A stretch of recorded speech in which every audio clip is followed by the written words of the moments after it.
Welcome po muli sa Philippine Weather Trivia. Again, para po sa mga bago sa channel na to, ako nga po muli si Alvin Pura, isang meteorologist at ang inyong weather dito. Bago natin balikan ang bagyong Domeng, unahin natin itong opisyal na deklarasyon ng pag-asa ng pagsisimula ng ating habagat o southwest monsoon. Kanina po yung umaga, pero hindi pa po simula yung ating panahon ng tag-ulan. Dati kasi magkasama po yung onset ng rainy season at ng ating habagat o southwest monsoon. Pero minsan kasi medyo malakas na yung ating habagat o yung ating hangin na nanggagaling sa southwest, pero hindi pa napupunan yung criteria ng pag-asa para sa onset ng rainy season. Kaya nakahiwalay na po yan sa ngayon. So kanina, opisyal na, nandyan na po yung ating habagat o southwest monsoon, pero hindi pa po onset yung rainy season dahil hindi pa nasasatisfy nitong ating mga pagulan yung criteria ng pag-asa na sapat na dami ng pagulan sa ilang station dito po sa western section ng ating bansa.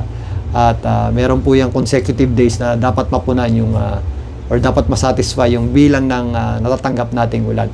Talakayin natin yan sa susunod. Pero ngayon, ayan, hindi pa po tag-ulan pero simula na ang panahon ng habagat. Announce din po ng pag-asa yan yung onset ng ating rainy season kapag natanggap na nila or natanggap na natin yung sapat na dami ng ulan para dun sa criteria ng pag-asa na onset ng rainy season. So, kaya nagsimula na rin po yung ating habagat o nagdeklara na rin ng pag-asa ng pagsisimula ng habagat dahil nga sa patuloy na paglakas nitong ating southwesterly wind flow. Naging habagat na nga yan dahil po patuloy ang hinihila ng bagyong Domeng na patuloy din po ang paglakas.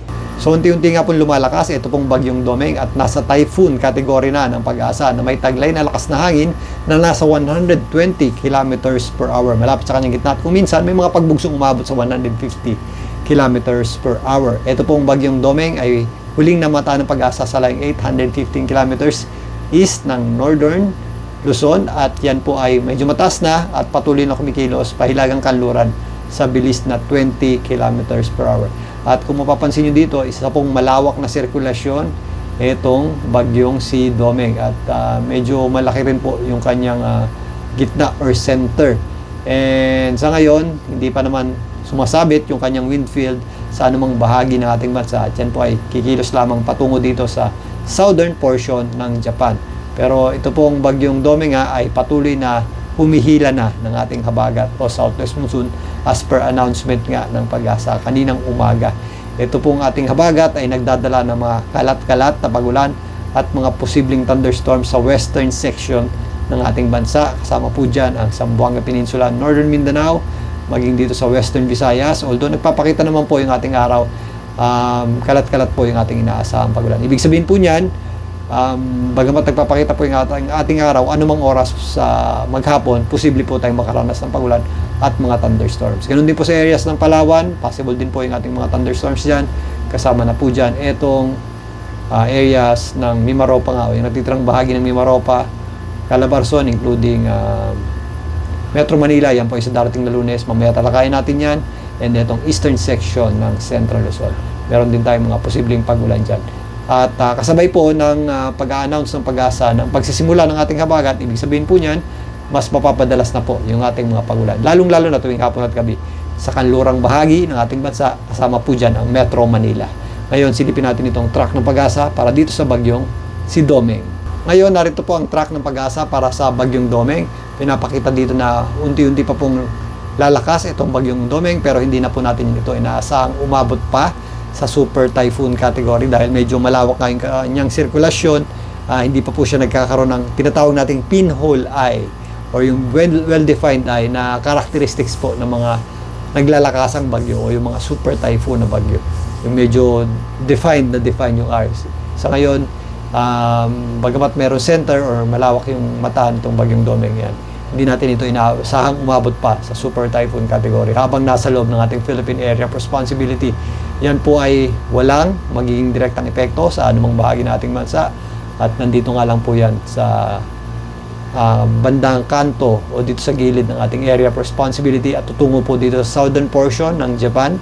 Yan po ay posibleng makalabas ng ating Philippine Area of Responsibility base dito sa darating na Lunes. At maliban dyan, yung kanyang malalakas na wind field, kanyang typhoon force winds at tropical storm na hangin is hindi po sasabit sa anumang bahagi nating bansa. Pero may kalakasan na yung ating hanging habagat na nagpo-flow o dumadaloy patungo dito sa bagyong si Domeng. So, narito po yung pagtaya ng pag-asa para sa mga posibleng pag-ulan natin sa bagyong Domeng. Ito po ay posibleng moderate at kuminsan heavy rains sa mga areas po ng Occidental Mindoro, Antique at Palawan. Yan po ay maaaring bukas hanggang sa darating na Lunes. Yung mga areas po na walang kulay, although walang kulay yung iba, is possible naman po yung ating mga kalat-kalat na pag-ulan at thunderstorms dyan. Ang natitirang bahagi ng Western Visayas, kasama na po dyan itong natitirang bahagi ng Mimaropa and some areas ng Calabarzon. Kasama po dyan ang Cavite at Batangas. Yan po ay sa darating na bukas po yan hanggang sa darating na Lunes. Samantalang sa darating na Lunes naman hanggang sa darating na Tuesday, possible naman yung ating mga katamtaman at kung minsan malalakas na pag-ulan sa mga areas ng Antique. Kasama po dyan ang Guimaras, Iloilo, Palawan, Occidental Mindoro, maging dito nga sa Batangas at Bataan. Again, yung mga areas po na walang kulay at medyo malapit naman dito sa mga areas na may kulay dilaw is possible po yung ating mga kalat-kalat na pag-ulan. Yan po ang natitirang bahagi ng Western Visayas, Mimaropa, portions po ng Calabarzon, including Metro Manila. Yan po is darating na Lunes hanggang Tuesday. Possible po yung ating kalat-kalat na pag-ulan. Ganun din po dito sa western section ng Central Luzon, including Zambales at Bataan. So, doble ingat po tayo sa mga posibleng epekto ng mga pag-ulang maaaring idulot itong ating habagat o southwest monsoon. Kasama na po dyan itong areas ng Ilocos Region sa mga susunod na araw after po ng Tuesday dahil umakyat nga yung axis ng ating habagat. Ang ating habagat kahit palabas na ng PAR at after ng makalabas ng PAR ng bagyong Domeng, yan po ay magpapatuloy na makaapekto sa atin dahil meron pa rin po yung inflow ng hangin. So magpapatuloy po yung ating habagat kahit makalabas na ng ating Philippine Area of Responsibility ang bagyong Domeng. So in summary, habagat na po pero hindi pa po nag-i-start yung onset ng ating rainy season. Pero kakakibat na po ng pagsisimula ng ating habagat ang mga posibleng pag-ulan at thunderstorms particularly sa western section ng ating bansa. Kasama po dyan ang Metro Manila. At as of this time, habang kumikilos pa itaas itong bagyong Domeng, bagamat wala po yung direktang epekto sa atin, magpapatuloy po ang paghila niyan o pagpapalakas ng ating habagat sa mga susunod na araw hanggang sa susunod na linggo.